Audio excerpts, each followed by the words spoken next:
today's format, we are going to have 3 panel discussions.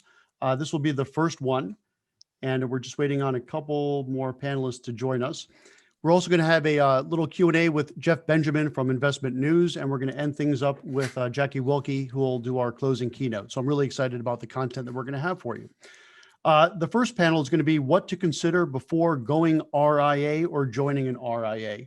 And from the feedback I've been getting from the folks that have been registering, there's a lot of interest in this panel, so I want to jump right into this. Just a couple of points of order. This will be recorded, and there will be a link available later this week. And also for the attendees today, please take a look at the Q&A box on the bottom. This is a great opportunity for you to ask a question and have it answered live here this afternoon. So if you have any questions, please take a moment to jot those questions into the Q&A box. And there's also a feature to upvote questions. So if there's a question that perhaps you didn't ask, but you think is a really good question, upvote that, and I'll be sure to go to those questions first. Okay, so without any further ado, I thought we would just start off by going around the horn with very brief introductions, and then we'll get right into the Q&A session. So I'm not sure what the horn looks like for you guys, but for me, I see Rick Denon. So Rick, if you would start us off, please, with a brief intro. Thank you, Chuck, and thank you for including Oak Street here. My background is public accounting. I did that for about 10 years prior to starting Oak Street Funding, and also having about 3 years in the venture capital world. So started this from scratch in a piece of paper, raised some equity, started adding debt, and we built this company up now to about 100 people and about 1.2 billion in assets, focused primarily in non-tangible asset cash flow businesses. So, the RIA space, insurance space, professional service firms is really what we focus in, and demographics are very similar. So we're doing roughly 250 to 300 transactions a year. A lot of it has to do with, from breakaways, people going independent, going to a different platform, and then also servicing the M&A profession, or the M&A activity that's going on within this profession. So those two type of transactions account for about 70 or 80% of our volume. And other than that, it's typically a working capital or small cash flow type lines. Okay, Rick, that sounds great. And Charles, why don't you give us a few words about your background, please? Hey, good morning, everybody. Thanks for taking time out of your day to be here. Chuck, thank you for coordinating it. This is a fantastic event. Excited to be here. My name is Charles Paxey. We are LTM Wealth Management out of Purchase, New York. We started 2010 with $70 million, 70, and today we're at 1.8 billion and continuing to grow. We've done that predominantly through organic growth. We've had, of the 1.8 billion, probably about 300 of it has come through books of business, to include the first 70. So we're organic. We service the wealthy, the ultra high net worth, however you want to bucket that. Our average account size is 5 million, and we have 3 lines of business. So we do consulting on the front end to our clients. The second thing we do is we provide them the AUM, because we do the wealth management and also the asset management in-house. And then the third capability we bring to the clients is life insurance. Thanks so much for having us on the panel here, Chuck. You bet, Charles. Great to have you. Marilyn, if you would, please. Yes, good morning, everyone. My name is Marilyn Miles, and I'm with NRS. I'm a vice president at NRS, National Regulatory Services. We provide consulting, education, and technology solutions to investment advisors and broker-dealers. So we basically try to make sure that everybody follows the federal and state regulations and FINRA regulations as well. So that's what we do, and I specifically manage the consulting and the education groups. Okay, fantastic. Thanks, Marilyn. David, if you would, please. Sure, thanks, Chuck, and thanks for having me here. My name is David Genn. I'm the chairman of the litigation department for Elenoff, Grossman and Scholl. It's a 100-attorney New York City law firm. In particular, I've been a financial services litigator for about 28 years.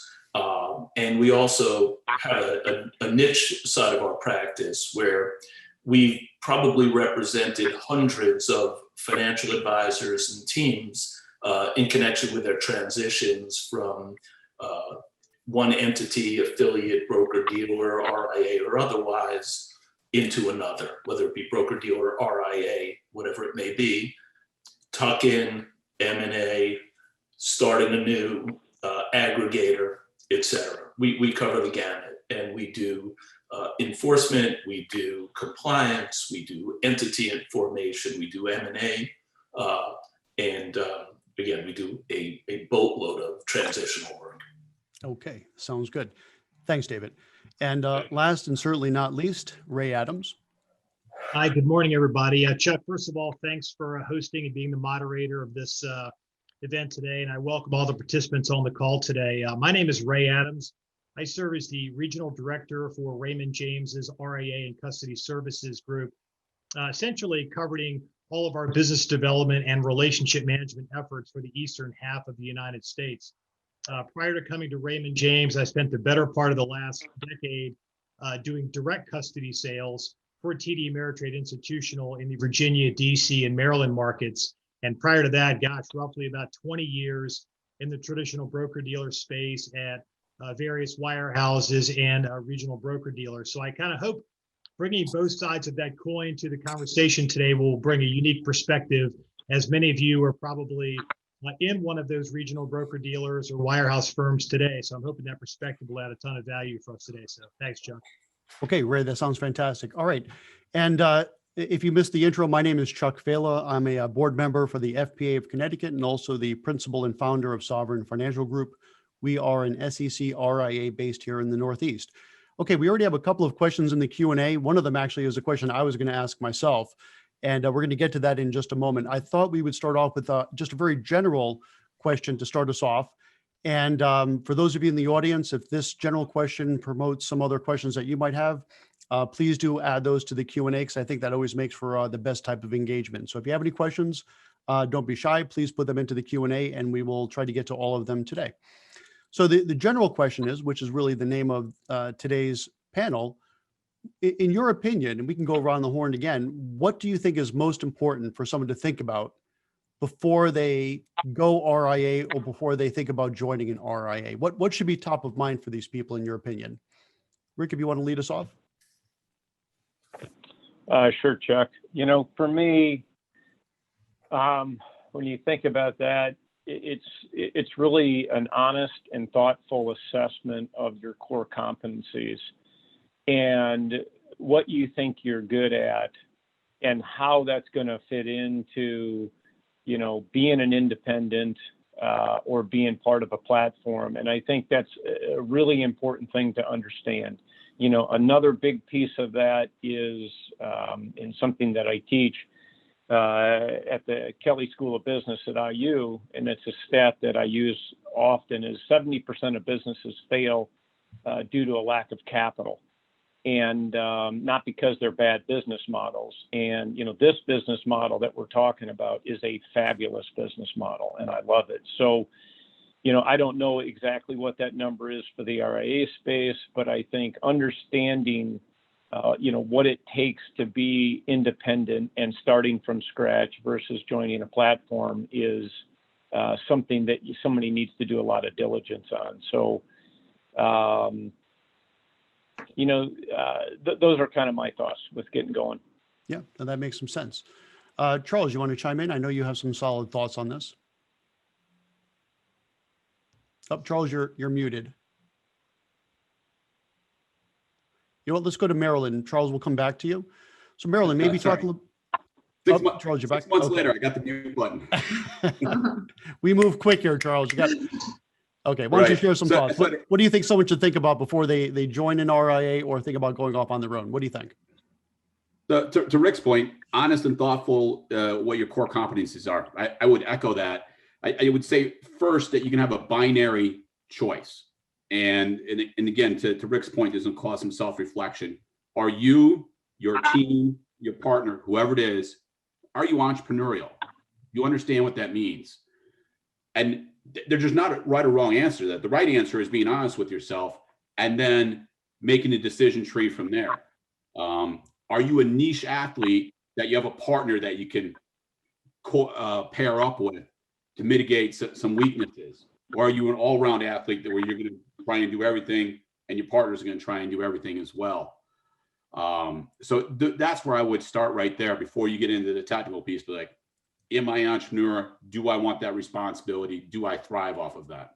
Yep. All right. That makes a lot of sense. So we're hearing that twice now. So it really seems like the first part of that decision tree is, if I'm going to go RIA, do I want to set up my own shop, or do I perhaps want to tuck in with an existing RIA? That could be perhaps the first question. And this could be a nice lead in for Marilyn, keeping with the broad strokes of, okay, if I want to go on my own and set up my own RIA, what should I think about from a compliance perspective? What are some of the basic steps? Well, I think trying to decide if you want to start your own or join an existing, I mean, there are pros and cons to both. So from a compliance standpoint, as we've already said, I think one of the pros is that you get to determine how to organize your business and how to tailor your business. You can think about how you want to set up your books and records, what risks you're willing to take in your business. If you have certain affiliations that would present a conflict of interest. If you're starting your own RIA, you can say, you know what, I don't want that additional risk, so I'm not going to proceed down that path. Or maybe I'm willing to take that risk, and I just have to make sure that I have tight compliance controls around those risk areas. That's a positive. You get to start your business the way you want. The negative is that you are responsible from a compliance standpoint for all of that. Right. If you join an existing firm, then you're sort of stuck with what they already have from a compliance standpoint. You have to familiarize yourself with those policies and procedures and make sure Right. you follow them. But on the negative, you don't have control when you join an existing RIA. So starting your own, I would say the number one thing you have to think about is education. Do you know what's required of you?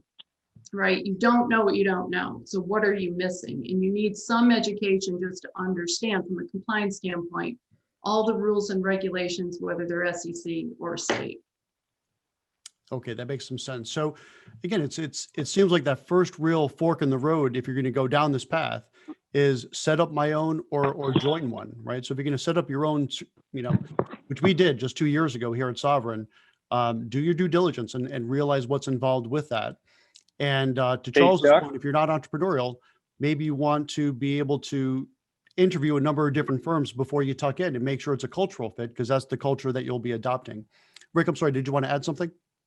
Yeah, I did. To Marilyn's comments and the transactions we see, it's interesting because you see that, you call it the barbell or the bookends, because you see, are they willing to do that at the front end? But we're also seeing a whole group of people generationally that get to a point, whether it's 60, 65, it could even be younger, but they're just like, I don't want to deal with compliance anymore. Yep. And I just want to focus on my customers and deal with the AUM and just help my customers and get away from the administrative side. So you literally can see it on the front end, but you can see it on the back end as well, to Marilyn's point. Yeah, no, that's a great point. We actually just had someone join us who is 83 years old, and almost for those same exact reasons. He no longer wanted to deal with any of the compliance or any of the operations, and he just wanted to plug and play. And then on the other side of the spectrum, you might have someone who's in their 20s or 30s and just really has that entrepreneurial drive and just wants to do it themselves. Ray, let me turn it over to you for just a moment. Within the context of starting your own firm, and obviously you're with Raymond James as a custodian, what are some things that we would want to look at or suggest someone looks at before they make that leap in starting their own firm? Yeah, I mean, I'd like to echo some of the comments that were said earlier. I think if an advisor is looking to set up their own RIA, the very first fundamental thing they need to answer for themselves is, do they have that entrepreneurial DNA to be an independent business owner? I mean, that's first and foremost. But make no mistake, there are plenty of advisors that have already made that leap to go independence to go independent, but they may be a 1099 contractor with an independent broker dealer. So they've already kind of made the hardest part of the step, and that's being independent. But then it's the virtues of, do I continue to do this anchored to an independent broker dealer, or do I decide to do this, as an RIA? I would say this, though, for any advisor looking to make a change of any sort, right? Moving your book of business or changing your affiliation is the biggest decision you make as an advisor in your career, personally, professionally, and financially, right? And I would also say that there's really kind of three considerations that you should consider in making that move. And in the RIA space, right, there's almost three ways to do it. You can establish and set up your own state or federally registered RIA, do it all on your own and be a turnkey entrepreneur. On the third end, right, you could decide to affiliate with an existing RIA and make sure the proper fit there and the right structures there to meet your needs, your client needs, and so forth. But then the option in the middle also is with all these great vendors and third-party firms that are out there, there is the ability to go independent RIA, but still, partner and maybe take some of those components and offload those, whether it's compliance consulting with an outsourced chief compliance officer, whether it's your investment management, philosophy, you can outsource that to a third party. There's even existing RIAs that will provide you turnkey access to their technology stack, operations, back office. So there's really kind of three ways to do it. But ultimately, I always kind of put the decision to go RIA into kind of, there's three main questions, or really three main items that advisor needs to answer for themselves. Number one, why do it at all, right? I mean, that's the demystification of what does it mean? Marilyn brought up a great point. Half the battle is education and awareness of what it actually means to go RIA or to join an existing RIA, number one. Number two, why do it now, right? The timing, right? Is there some impending event that's forcing you to do it? Are you trying to do it because of maybe succession planning, as Rick mentioned? Is there another catalyst in your business that's driving you to make that decision sooner than later? So that's secondly. And then thirdly, and this is for everyone on this call today, with whom do you do it, right? And that would be the choice of the custodial partner you choose for safety and security of your assets and partnership and service and so forth, compliance consulting firm and or legal counsel you need to launch your business. And then lastly, what type of potential third-party technology or other service providers do you want to consider to augment your business in addition to what the custodian provides? So I know that sounds like a lot, but I think what an advisor should strongly consider doing is try to simplify it and put it into kind of, three generic buckets of what their decision-making is. But first and foremost, it's really about demystifying what it means to be an RIA, and I'm hopeful we'll accomplish that on the call today. Yep, that sounds great. And definitely quantifying things is the key, right? Whether it's a financial plan for a client or your game plan for your business. David, again, I'm going to come to you in just a moment with some questions on protocol and transition, but I want to take a few questions from the audience first, and I think that might lead up very well. The first one that I have here that's got upvoted a couple of times is, what do you believe the minimum AUM should be to justify the launch of an RIA? And I get that question all the time. So what's the minimum amount of AUM someone should have before they launch their own RIA? Who wants to take that? Charles. So I'll dovetail this to Ray's point, and I'm pointing to Ray on the screen. I don't know where he is, but yeah, Ray, you divide it into those three buckets, right? And then why do it? Well, I think to the question you just asked Chuck about how much isn't terribly that relevant, but more important with the planning is, where are you going to be 1, 3, 5, 10 years down the road? Because you're not going to be where you are today, and the world's not going to look the way it does today. The challenges from compliance and the challenges, I don't know about challenges, but the layers of complexity with compliance and the layers of complexity with technology are only going to increase, which will mean more cost and more brain thrust that's going to go into it. I'll go out on a limb here, and I'd be curious to see what some of the other folks on the panel say. But if in 5 years you don't plan on being $1 billion, you should have a plan to tuck in. That's an aggressive statement. Ooh, that's an aggressive stance. That's an aggressive stance. Anyone else want to chime in on that? Because I've got a few thoughts myself. Yeah, Ray. Yeah, hey, Chuck, and to Charles' point, I think in this industry, right, you're seeing so much disruption, so much consolidation. Greg covered the M&A slides and some of the stuff, some of the metrics earlier in his opening remarks. I think in this business, right, scale does drive everything. When you consider what's going on today, even from the advisor standpoint, with fee compression, margin compression from the custodians, from the broker dealers, scale really drives a lot. And I think that's why you're seeing a tremendous amount of M&A activity. Is many advisors are realizing they're having a challenge scaling the business to where they want it to be. Now, that doesn't necessarily mean to go RIA, you have to have $500 million to launch, because from a regulatory standpoint, right, if you do in a file federally, the SEC generally requires a $100 million minimum that you'd want to meet within that first 120 days. New York State has a $25 million exclusion to that. But below that, if you're going to be a smaller practice or maybe a lifestyle practice, second career, you have the opportunity to tuck into an existing firm that already has the infrastructure, already has the tech stack, they have the back office, they have the operation, they've got the marketing, they've already got a business plan on how to run that business. That can be a great opportunity. But if you were looking to do that under $100 million, and to Charles' point, to really not have even maybe the desire to scale, then certainly you can register with your own local state and be a state registered RIA. But candidly, I think in our business, as scale is really the name in the game, you're going to continue to see, I think, a tremendous amount of continued consolidation. Advisors, I'd say in that, 0 to, let's say, $250 million mark, making that consideration of whether they want to continue to run their own RIA on their own, or do they want to end up consolidating with an existing partner or putting two firms together. I mean, you can't look at the industry publications a day without seeing some type of new merger and acquisition in our space. So there's no final magic bullet answer, but I do think scale is critical in our business. Yep, fully agreed. Did anyone else want to chime in on that? Because I wanted to get some of these other questions going as well. My 2 cents on that is, again, I think it really relates to what kind of business do you want to have? Is it really like a small friends and family lifestyle business? Then, you can run that pretty easily on your own as a state registered RIA. If you're really looking to scale, to Charles's point, $1 billion, yeah, I mean, I think even $400 or $500 million would make some sense if you're looking to get to that size. Anything smaller than that, certainly under 400 or 500 million, you may want to think about tucking in, but it really is going to depend on how you want to run your business. And do you see it more of a lifestyle dealing with a close group of friends and family, or you're really looking to scale up? So hopefully that answers that question. The other question here that's come up from Joe M. What is the workload difference from going independent broker dealer, right? Like an LPL or even the Raymond James independent broker dealer side versus RIA? It seems to me that there are admin distractions that will take away from servicing clients. So that's interesting.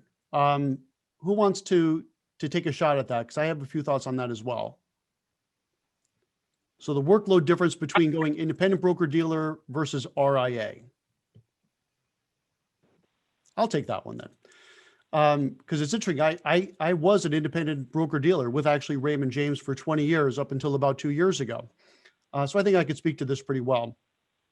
On the independent broker dealer side, the independent broker dealer will do a lot for you, right? A lot of the compliance, all the compliance is really handled for you, or at least you need to adhere to it. A lot of the technological systems and everything else will be in place, as opposed to RIA. But here's what I would say. Again, there's really that branch in the road. So you can tuck into an existing RIA and it will look and feel just like that independent broker dealer experience, where the RIA that you tuck into will handle your technology, will handle your compliance, will handle your operations, the same way a good independent broker dealer like a Raymond James or an LPL or a Commonwealth, the way they would do that. So if you think about it, really, you could be a registered rep. Essentially, you're tucking into that broker dealer, or you could be an IAR, right? An independent investment advisor representative, and tuck into an RIA. So RIA is not an all or nothing decision, right? The first decision is, do you want to tuck into an RIA, in which case there's no more workload than if you were tucked into an independent broker dealer. That's how I would answer that question. Does anyone have anything else they want to add to that? Chuck, this is Rick. Yeah. Just to add on, and I couldn't agree with you more, but it really just gets back to what do you want to do and how do you want to grow and institutionalize your business? If that's something you have a core competency for, or you have somebody that has that wants to do that, then, that's not a bad thing. But, running a business is not easy. And if that's going to be a distraction for you in your ability to service and grow your clients, then yes, I think that is something that you should try to, outsource or let somebody else do than trying to do it yourself. And, that's not something you can really do kind of at a 50% effort level. Yeah, absolutely on that. So again, hopefully that answered that question for you. But again, look at the broker-dealer model similar to the RIA, right? I mean, I guess to take it to the extreme, you could set up your own broker-dealer, which I can't imagine anyone wanting to do that. But what most people do, if you think about it, as a registered rep, you're tucking into a broker-dealer. Same thing in the RIA space, right? You can set up your own RIA, which is certainly a lot easier than setting up a broker-dealer for sure. Or alternatively, you could tuck into an RIA, in which case it would be the same workload as if you tucked into a broker-dealer. Okay, next question, Paul Marone, a FPA Connecticut board member. Thanks for joining us today, Paul. What is the best route to divest out of or terminate securities, commissions, trails from legacy client accounts and annuities that cannot be paid to an RIA, especially for clients who have both advisory and brokerage assets? Paul, I'm going to suggest our third panel today is literally completely devoted to just this. Kind of the subtitle is, Series 7, we don't need no stinking 7. The entire panel is going to talk about fee-based insurance, fee-based annuities, fee-based collars over at Goldman Sachs, fee-based long-term care, fee-based disability. So, Paul, if I may defer that to panel 3 today, because that entire panel is all about what types of investments and insurance products you can offer without a 7. So hopefully, Paul, that'll be okay. But panel 3 today, I think starts at 2 p.m. is going to talk all about that. Okay. From Anonymous, can you outsource compliance and still be an RIA? I think that's got Marilyn written all over it. Marilyn will say, yes, I think you can outsource compliance, but we'll be curious what her but is. Yeah. Yes, you can outsource compliance. There are even some firms that will take on the role of chief compliance officer, an outsourced chief compliance officer. NRS does not do that. We choose not to do that because we have so many clients that we don't feel we could do an adequate job of actually being your named CCO.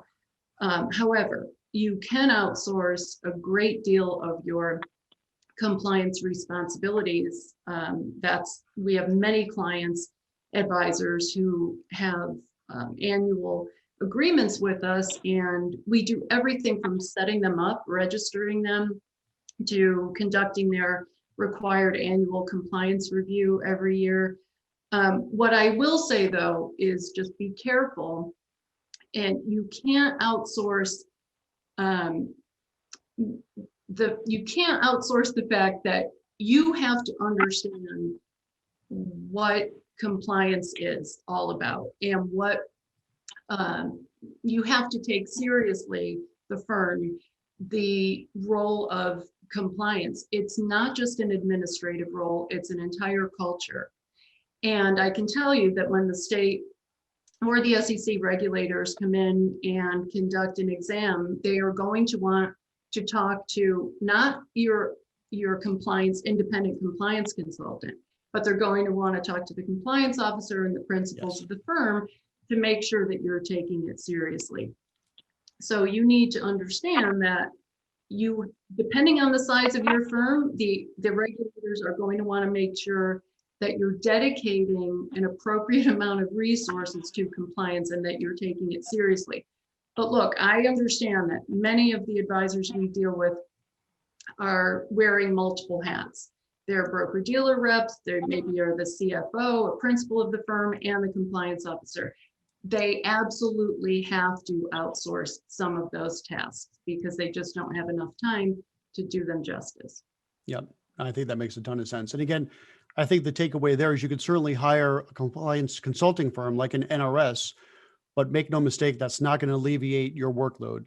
It will help it, but there will still be a lot of interaction that you or someone at your firm needs to do to make sure you're in compliance. Your compliance consultant will help and help a lot, but it's still going to be hard to do if you don't have a dedicated compliance person, or if you're not willing to really dedicate a lot of time to interact with that compliance consultant. Okay. Thank you, Marilyn. Dave, again, I want to get you in on this. There's a question here that came up, and a lot of them are getting upvoted now. So please discuss, if you would, the legal aspects of moving from a protocol firm and some of the components an advisor may want to think about. Sure. Let me just take a quick step back and add on to what the other panelists have indicated regarding the move. And hearkening back real quick to what Greg said, the end game, why go RIA, the independence of managing your business, quality of life, control of your business, freedom of design, as well as all the various wonderful menu opportunities of methodologies to go, whether you tuck in, aggregate, or create your own, whatever the case may be, all of which are extraordinarily accurate and well-founded, but that's kind of the end game. That's the vision. But the threshold question is, can you? Are you eligible? Are you likely to succeed? Because if the answer is no, the rest of the analysis is irrelevant. If you can't pass go and collect $200 and go straight to jail, you're not going to win the game of Monopoly. And, in the RIA world, or as a financial professional, it's existential. You have an existing business and you're looking to port it to a new medium, a new platform. Can you? And between Raymond James as a custodial company and NRS for compliance and all the great technology vendors out there, you can create or join a wonderful entity. But if you can't port clients, it's really practically meaningless and quite frankly, a waste of time for all involved. And so it's kind of like getting a brand new custom car with all the bells and whistles and every option available, but you don't have gas or you don't have electric. It's beautiful. It's what you always dreamed of, but it's practically worthless. So from our perspective on the legal side, the biggest question is, do you have any contractual impediments? Are there any non-solicits? Which dovetails into your question, Chuck, about the protocol. The protocol makes it the pathway far more likely and easier to leave. And whether you're going RIA, whether you're going broker-dealer, independent broker-dealer, or otherwise, it enables the financial advisor to the extent that the organization that they're joining as a protocol member to take 4 categories of information and solicit, and it vitiates the non-solicit provision. So that's a wonderful tool. But the larger question is, in a non-protocol move, is the advisor constrained contractually from soliciting or moving servicing that business that they're servicing where they are? And depending upon that analysis, it could be outcome determinative whether the advisor or the team should move. And of course, you could also get into rating, which is specifically excluded from the protocol. If a group, a team, a branch, or otherwise wants to depart in toto, what is the impact about that? But certainly protocol protection, to specifically answer your question, makes the ease of movement far more fluid, far more exciting, and far more likely to succeed. Okay. So David, right now, the 2 main non-protocol firms, as I understand it, are Morgan Stanley and UBS. Is that correct? Yeah, I mean, those are the largest, yes. Right. Do you have any experience in transitioning people from a UBS or Morgan Stanley into their own RIA? Yeah, we have enormous experience moving from both. What does that look like versus someone coming from a protocol firm? Like, how much more challenging could that be? It's much more challenging. In fact, and by the way, it's public record, just a real quick aside, after Morgan Stanley left the protocol, it was filing a lot of actions in court to restrain advisors from attempting to move their assets and their client base. And in a federal court in Michigan, we were successful in defending a very large group that Morgan Stanley filed an action against. And quite frankly, we've been very successful not only with Morgan Stanley transitions, UBS transitions, but overall, which is why we have large volume in it. But it's far more challenging because, and it's way too deep for a panel discussion, but the analysis is really advisor and team centric.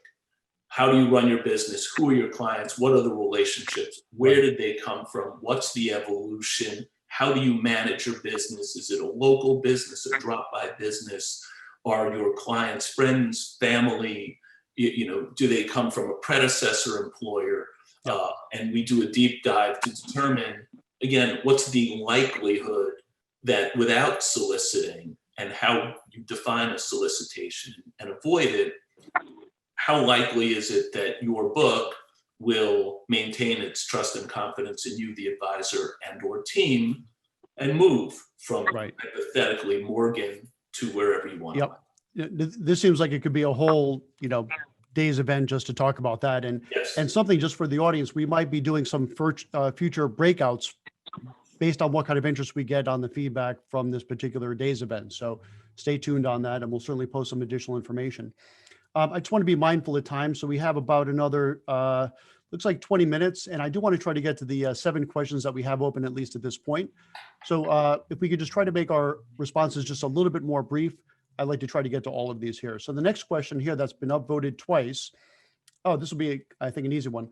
Since technology is an important strategy when starting or joining an RIA, what are some guidelines? Here's the quick, easy answer. Stay tuned for about 15 or 20 minutes. The next panel is going to be all about technology. So I'm going to consider that one for the next panel. So whoever that was, it was anonymous. Please stay tuned. In about 20 minutes, we're going to start panel number 2, which is going to be all technology, and that will be answered very well then. Okay, this looks like it'd be a good question for Ray. If an advisor is considering a switch to RIA, on average, and I think the key word here is on average, how long will it take them to move forward with the transition? That is a good question. And a lot of times that's going to be dependent on various different factors. David's point earlier about what type of firm that advisor would be leaving from, I think is going to somewhat dictate timing and how quickly they can reconstitute their book of business. But, traditionally what we've seen, and a lot of it also will depend on, are they leaving from a captive environment, right? Where it's the traditional Friday afternoon resignation fire drill over the weekend, or are they leaving from maybe an independent broker dealer where they may have a 30-day resignation period, where they have a little bit of head start, pardon the expression, to be able to communicate with clients and start that process. But once the advisor starts moving that book of business, we've generally seen, number one, that most advisors that go RIA with a book of business generally move somewhere between 91 to 94% of their targeted client base. I know some advisors take this opportunity to kind of maybe prune or consolidate their book somewhat when they make a move. And generally, most advisors have the bulk of that transition done within the first 60 to 90 days. I mean, I think that's a good timetable to look at. Now, that's obviously going to be dependent on how responsive the end client is, right? They've got to sign the documents. They have to have the discussion with the advisor. And so it's going to be dependent on that. But generally, all the custodians, including ours, right, would have, transition services, resources, really lock arms with that advisor to help them map out that process, map out the timeline. But I would generally say from day one, from a resignation to, wheels up the wheels down, right? I would say the most advisors are going to have the bulk of their business moved within, 1 quarter's worth of business easily. All right, that sounds good. And this next question, which I think could be a real quick one, and I think actually you partially answered it already, Ray, is what is a good or bad transition rate for a transition? So let's just give them a quick answer, best case, worst case on average. Best case sounds like, 95+%. Obviously, worst case would be 0, right? But what's a realistic worst case? Yeah, I'll answer this real quickly. I mean, I think that if an advisor can't bring at least 80% or more of their targeted business, Yeah. I think it's a colossal failure because, no advisor wants to trim 20, 25, 30% of their business. And I would say this, and hopefully this will be taken the right way, but if an advisor decides to make a move and cannot move a lion's share of their book of business, then they have other systemic issues within their practice that are not related to transitioning, in my opinion, right? I mean, I think that in most cases, and most advisors would agree with this, the end client does the business with the advisor, not necessarily the firm they affiliate with, right? So I think when you have that loyalty of client base, in most cases, it does come in that scale, 85, 90, 92, I mean, 100% in some cases. But I think that if you have a move and 90 days in, 120 days in, you only have 40 or 50% of your clients moved over. To me, that's either been poor planning or just a colossal error in judgment to even consider making a move. Or maybe you just weren't ready to make that move at that point. Or So not I'd ready. agree. Somewhere around 80 to 95% is probably the range. Here's a question that I was going to, Marilyn, please. I just want to make one point before we get completely off this topic, but as far as timing, if you are, your firm will be able to qualify for SEC registration, and I think Ray had mentioned that if you anticipate you'll have 100 million of assets under management within 120 days, you can apply for SEC registration. Typically, the SEC will take 30 days. We've seen it a lot sooner than that, but typically within 30 days, your firm will be registered as an investment advisor. If you don't qualify for SEC registration and you have to register with the state, it will take longer. Some states take 2 months or more, depending on the state. So just keep that in mind. The state registration process is more time consuming and more complicated because they ask for more documents than the SEC does. So that's something to keep in mind. Interesting. So the bigger is better in this case, I guess. In this case, it is. Yeah. One more comment just to add to Marilyn's thing there. I think that, if you can go federally registered, that's certainly recommended to do, because even if you register with your own state, if you're conducting business outside of your state of domicile, you're going to have to notice file with all those other states too. It's just a more complex process, I think, than if you can get to that 100 million and file federally and give you entire, universal coverage across the US. Nope, that makes a ton of sense. And again, that speaks to scale, right? So in the RIA space, scale is important and bigger is certainly better. Chuck, if I could add one more quick comment on the movement. I often speak to clients about the Pareto principle, the 80-20 rule. And in terms of client movement, you have to be careful if you're discussing assets or households. I represent advisors leaving firms, very, very large firms, that believe that there's no account that's too small and no household that's too small, so that they very much look towards the freedom, as to allude to what Greg said about controlling your business, controlling your book, of pruning a substantial amount of small households off of their book. So if you're looking at it from an asset perspective, I agree, most hopefully you're looking at 80 or more percent. But from a household perspective, oftentimes the freedom of the movement is a boon towards the advisor team's business. Hey, Chuck, if I may, I want to add just real quickly on this to David's comments. He kind of got the creative juices going for me. I mean, one other thing to consider, and this is one of the benefits of going RIA or joining an existing RIA, either way, is that you're not going to find the same restrictive policies necessarily in place that you might find at a broker dealer, right? So a lot of times advisors can consolidate accounts. They can have certain holdings that have been bifurcated in a separate account, consolidated into an institutional account. So you have the ability to compress your book of business instead of having some of these ancillary, individual, well, I got to hold that in a separate brokerage account, or I can't keep that in a discretionary program at XYZ firm. So I think what happens sometimes is when an advisor goes through the segmentation process and works with their custodian to understand that portability of the business, it's also a great time to truncate that book of business too, with maybe allowing a lot of the assets to fall out the back door. Yep. No, absolutely. I think transition is a great time to think about pruning that book, to use that expression that came up a few times. So that makes a ton of sense. The next couple of questions here will be perfect for Rick, I think, and all about valuation and actually questions I was going to ask myself. So we can kill two questions with one here. So valuation. Can you discuss a little bit the difference between a transaction-based book like you would find at a wirehouse versus an RIA-based book? And what does that mean in terms of valuations? Perhaps these people are thinking about succession planning or selling their book. What's more sellable, and what could you speak to about that? A transaction book that's at a wirehouse versus a more fee-based book at an RIA? You know what I think there's a deeper underlying question there, Chuck, is, you know, if it's an RIA book, what's going on there? Is it internal succession? Is it an external sale? You know, wirehouses coming out, we've talked about the transition and the retention rates of those books. That's always the highest risk.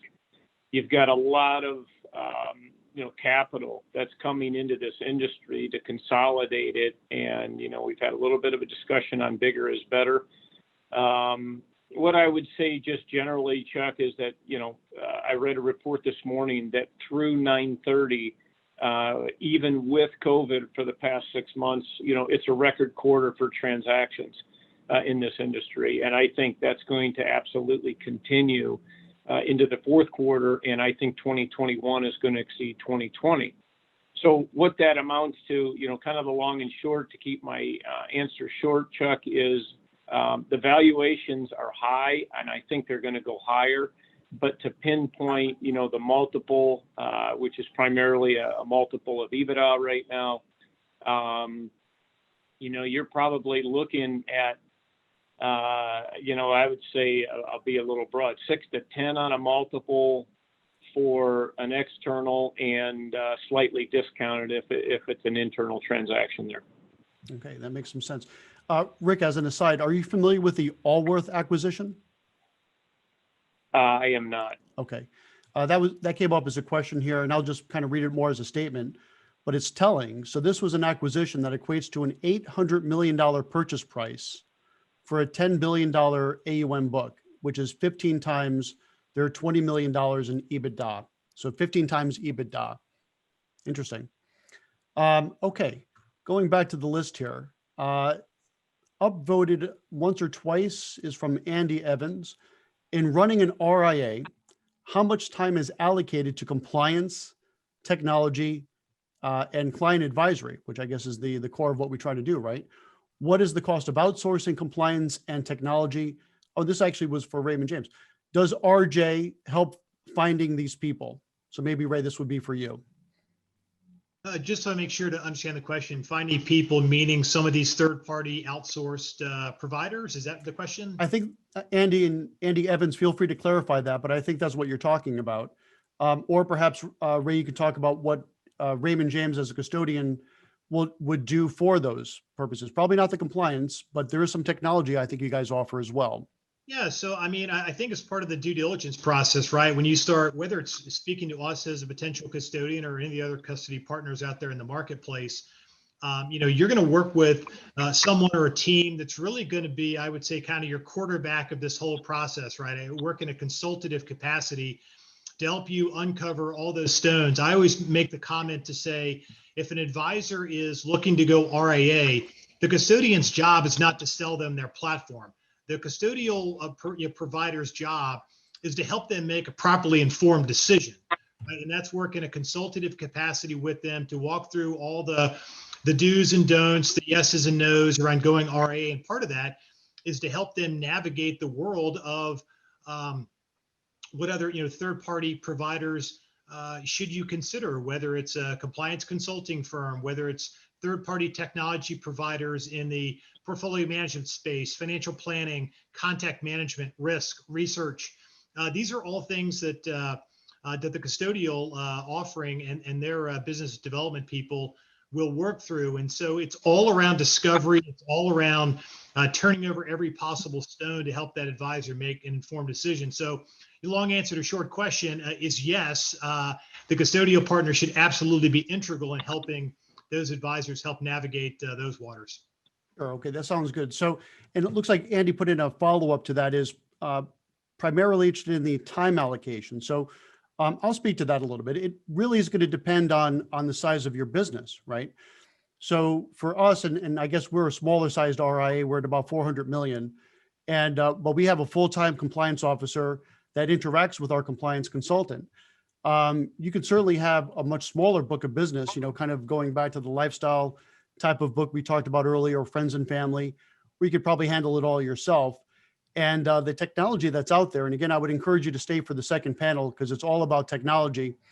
There's no shortage of technology to choose from, right? There's a lot out there and it's really fantastic and it's super helpful. But it depends on, you know, the size of your book and are you going to be wanting to run all that technology yourself? But to Ray's point, it's all about doing your due diligence, figuring out what is out there because there's no shortage, right, of vendors out there looking to support the RIA market. There's a ton of vendors. There's a lot of custodians, a lot of technology, you know, compliance consultants. There's no shortage of it. But first, you want to put together your short list of who should you be talking to? What do you need? You know, I would say custodian, technology, compliance are the top three that come to my mind. Talk to them, figure out how they're going to work with you and what it's going to cost. And then the second question, going back to that pathway, your real big decision is, do you want to start your own RIA or tuck into another one? So hopefully that answers that question. Does anyone else want to chime in on that? Hey, Chuck, just 15 seconds real quick on top of that. I just want to make sure this is clear on the call here today. So when it comes to technology, platform, resources, products, and services, right? I think traditionally what you find is the way the broker dealers are structured. And again, I worked in that world for the better part of 2 decades. Really build their solutions and platform to cater to the lowest common denominator of their firm. It's pretty much a one size fits all value proposition. I think one of the greatest virtues of being an RIA or joining an existing RIA is that you can really craft it and mold it the way you see fit for what your unique needs are, what your unique clients' needs are. And so you get this amazing ability of autonomy and flexibility and independence to really build it the way you see fit. Now, for some people, that might mean, well, it's a lot more decisions to make, but that's where you trust like your custody partner, some of the other providers on the call today to help navigate those waters for you. Sounds good. Chuck, All right. just Yes. quickly, I think an important point is I wouldn't necessarily just focus on size, so on your assets under management, but I would also really look at any conflicts of interest that you have within the RIA. And a lot of times, the more assets you have, the more conflicts you could potentially have, but not always. So I think what would take up a lot of time would be if you have a lot of individuals working for you, IARs working for you, they have a lot of outside business activities. They're affiliated with a broker dealer, they're affiliated with a CPA firm, whatever it is, that's going to add more time because you're going to have to make sure you have adequate disclosure. What are they doing? Are they sending out ads that aren't compliant? Right. And it just, the more conflicts you have, the more time it's going to take you to manage your compliance program. So not always size, I would look beyond that. Absolutely. All right. Lindsay asks a very quick, easy question. Contact information for the participants. Is there a deck? Yes. Afterwards, probably by Friday, I'll be emailing everyone that was attending today and point you to the goRIA website, and we'll put everyone's contact information and whatever information the panelists want to provide to me. I'll consolidate it and have it all available there. Okay. Let's see what else we have here for questions. Billion. Okay. Andy Evans is asking, how does Charles Paxke spend his time? So I don't know if that's an inside joke or a legit question, but I'll toss it out there. Yeah, so I think Andy's coming off of the previous question of how do you what's the thought process with regards to outsourcing compliance and technology, then how do you handle that? What do you own internally? What don't you do? So I'll tell you from our firm standpoint, Andy, we have a gentleman whose job it is to coordinate all the compliance tasks and everything on the operating side. So, we're willing to dedicate, we think that's a very important thing, to have someone there owning that piece of the puzzle. And that's how our firm runs. We run off unique ability. It's not like everyone's wearing 3, 4, 5 hats. Everyone wears 1, maybe 2 hats, and that's it. To move to the technology side, I'll tell you our tech stack, because I think I was looking at the comments. I think that's where you were going. So from the tech stack, we bought more than we needed from a capability standpoint on the front end, and we've grown into it, which for us has worked out great. We have eMoney on the planning side, Salesforce on the CRM side. Then we have Jerry's speaking later today with SmartLeaf. I think he's on the next panel, technology side. We use SmartLeaf on the equity side. Then we have Ascastle to make sure our trades go through well, OMS system, and then we have Black Diamond on the reporting. So if I'm reading the question correctly, there's a string of them right there. We didn't need all that when we started, when we were $70 million. We're almost $2 billion right now, and we utilize we lever all those to a very high degree for the benefit of our clients. Hope that helps, Andy.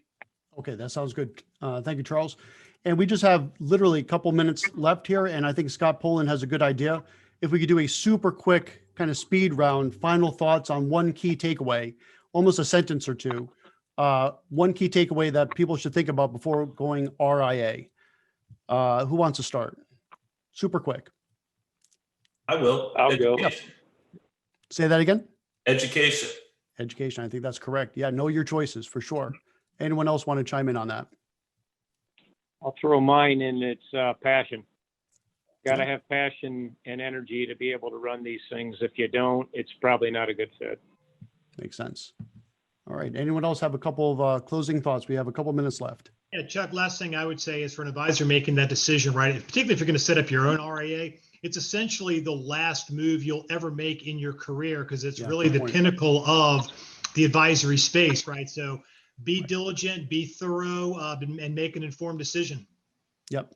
One thing I throw out there is, Chuck, you mentioned this, Ray, you mentioned this, Dave, Rick has, all about planning. People put planning out there. That's important. One thing that's not been mentioned once on this panel, which is an undercurrent and undertone, which may be one of the most important things that any of you have to deal with, is developing culture and how culture stands up your firm, how your clients look at you and define you as a niche, as a pocket based on your culture and the culture of your team. It's a big deal.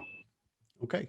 And Chuck, I would say, don't be afraid. It can seem overwhelming, especially when you're starting and going through the registration process and everything you need to have for compliance, but it's doable, and there are a lot of resources and firms, and there's a lot of help out there. So don't be afraid to make the jump. I think that makes sense. So don't be afraid, but do your research first, right? And talk to folks, right? These are great opportunities, but join, and this is a little plug for the FPA. So join an FPA chapter, a lot of RIAs there, and that's a great way to talk to folks. Charles is on the board with me at the FPA in Connecticut. It's a great resource, right? So to give a plug for the FPA, but it really is, if not the FPA, some other advisor type organization is a great thing to consider joining. And nothing better than speaking to someone who actually went RIA to find out how the experience is. So it's 12:45 right on the dot. That's perfect. We're going to wrap up this panel. Thank you to all the panelists. This was fantastic. Hopefully the audience enjoyed it based on the questions. I think so. There was some good engagement. And so we're going to say goodbye and thank you. If you guys would shut off your videos, you're welcome to stay. And we're going to have Jeff Benjamin up right now. And there he is. Oh, look at that. Perfect. What timing. It's like we're professionals here. My goodness. All right. Real good. Woo. Well, that was good. What'd you think about that first panel, Jeff? It was really good stuff. And I got to tell you, I was actually taking notes because I'm going to be writing a story about that. So yeah. I was ferociously, whatever, taking notes and getting ready for a story that I'll write about that as soon as we're done talking. Awesome.